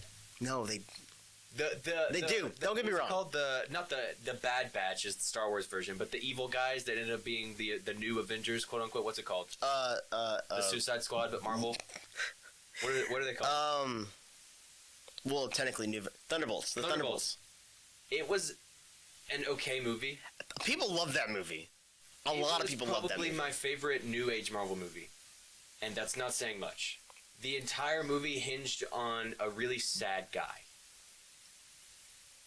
Which is a change-up, is what they needed to do. Because with Thor, we haven't gotten that. It's boring. With Wanda, we did get a lot of that with Wanda. WandaVision was good. Loki was good. Falcon and Winter Soldier is... Multiverse of Madness was a good movie. Multiverse of Madness was a good movie. It was a good movie. People hate on it because bad promo. Multiverse of Madness. You can't call it Multiverse of Madness and then barely have anything from Multiverse in it until like... Thunderbolts wasn't all that great. It was okay, but it wasn't great. The Eternals was okay. It was good. Ant-Man and the Wasp was genuinely terrible. That was an okay movie. It was genuinely terrible. No. And they don't measure up, and it's the Star Wars argument all over again. I'm gonna go back to what you said about edits. That is a straight lie. You know why? Because I have a Star Wars edit account, and I know that edits are being made of these characters because I'm one of them. Star Wars or Marvel? Marvel. I'm one of them. I'm one of them making the edits. I'm one of them watching people make the edits. You're just one guy. No, it's because you don't see. You're not in the community like I am. You're not because you don't see the edits that have no likes, the edits that barely blow up. You only see the big ones. The new movie. No, because that happens with every edit account. Every edit. If you have an edit account, you know. Are bad. No, if you have an edit account, you know 99% of your edits will never see more than 1,000 people, more than 10,000 people, huh? The light of day. They're not going to see. Yes, they're not. No, they're not. Because guess what? TikTok algorithm sucks. Actually, it doesn't really.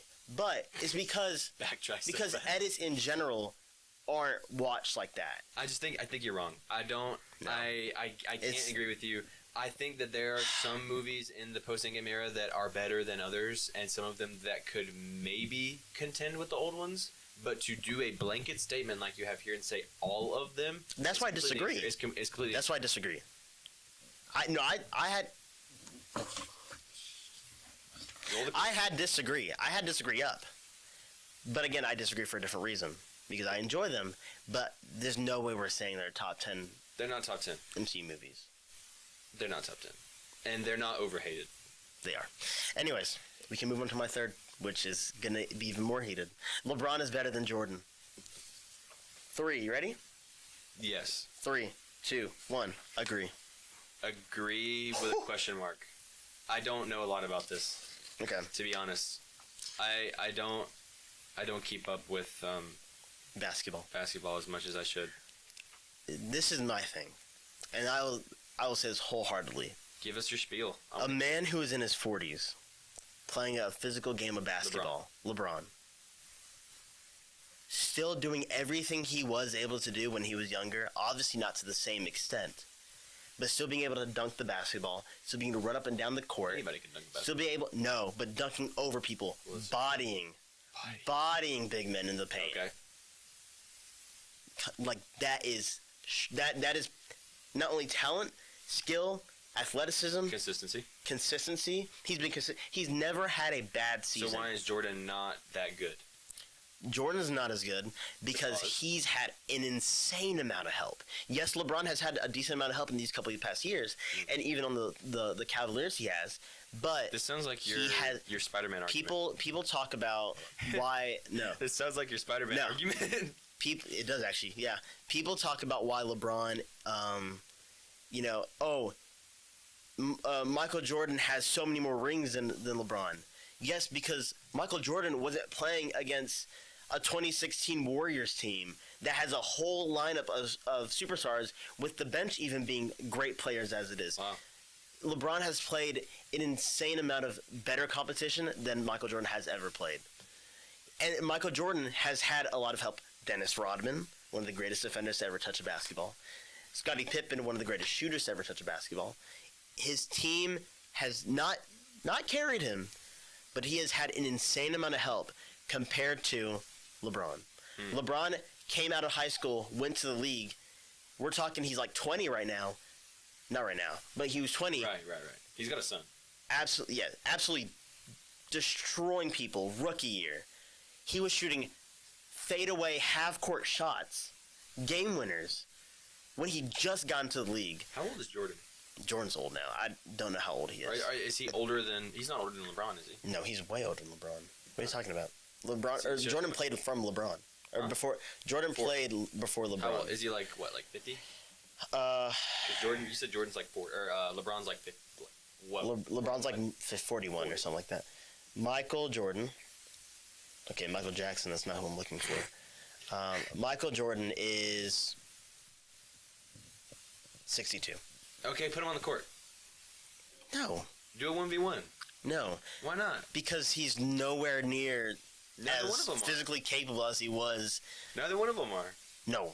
LeBron? Not as physically capable as they were in their prime. Yes, but also Michael Jordan is 20 years older than him. That's like, and he's 61. Okay, so give Jordan like a 10-point handicap. He would get destroyed. Kareem Abdul-Jabbar said, why? He said, or someone asked him, do you think the people that are big now, like LeBron, Curry, do you think they would beat you guys in a game? He goes, yes. You know why? Because we're not the same when we were playing. We're old now. It means the same thing. But Jordan, great player, one of the greats. Great guy. One of the greats. But he's not better than LeBron. He's not. It just doesn't make sense to say that he's better than LeBron. LeBron has played in the league for like almost 2 decades now, if not 2 decades, almost 2 decades. He's played against Jordan. I'm pretty sure he has played against Jordan. And maybe he's not. Win? I think so. I think that, I don't know. There you go. I don't know. Don't quote me on that. But I digress. I am. I digress. LeBron is better than Jordan.